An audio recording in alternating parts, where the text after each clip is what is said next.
Guys, I usually don't make many contrary opinions when people recommend about something, some certain kind of hybrid vehicles.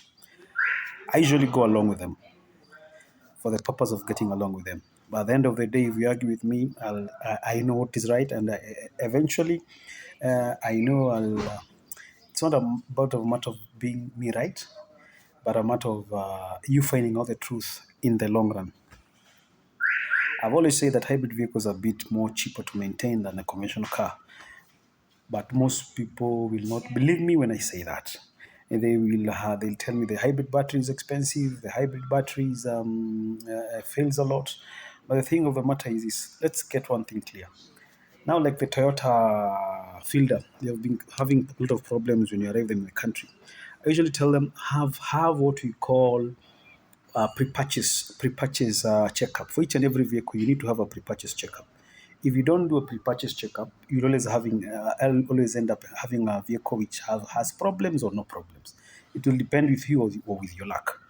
Hybrid vehicles, their battery usually lasts between 8 years. Their lifespan is 8 years to 10 years, and if you maintain them well, they can go even for 20 years.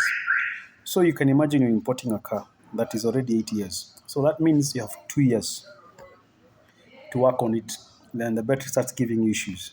Unfortunately, this is the case when you have so many people. The government has said that you're supposed to import a vehicle which has 80% capacity, but you know Kenya. So I usually tell people if hybrid batteries, they are cheap, they're available locally, they're even cheaper than other parts of the vehicle. Now, like for a Toyota hybrid vehicle, you can get a battery for as low as even 130K or even cheaper, like 120K. Some other parts you'll get them now. Like I was intending to buy a PX6 screen for V8 for a client. That is, it was going for 150. Okay, so I do some things when I look at them, but the cognitive bias towards money for certain people is quite different, and you can't blame people for what they think or their cognitive biases they have towards money. And the other thing is just being pragmatic. Kenyans just don't like hearing that they're going to spend on something and they don't, and which will give them value for their money in the long run.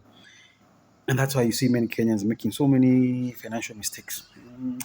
A topic for another day. But when you buy a hybrid vehicle, like for a Toyota, always make sure you do a pre-purchase checkup. And once you do a pre-purchase checkup, every year make sure you do it. Every year you make sure you have what we call preventive maintenance. A preventive maintenance to check the battery if it's working, if it has any other issues, and you can prevent yourself having costly repairs in the future. So always make sure you guys just do a pre-purchase checkup before buying any vehicle, and it will save you a lot of money. And thank me later.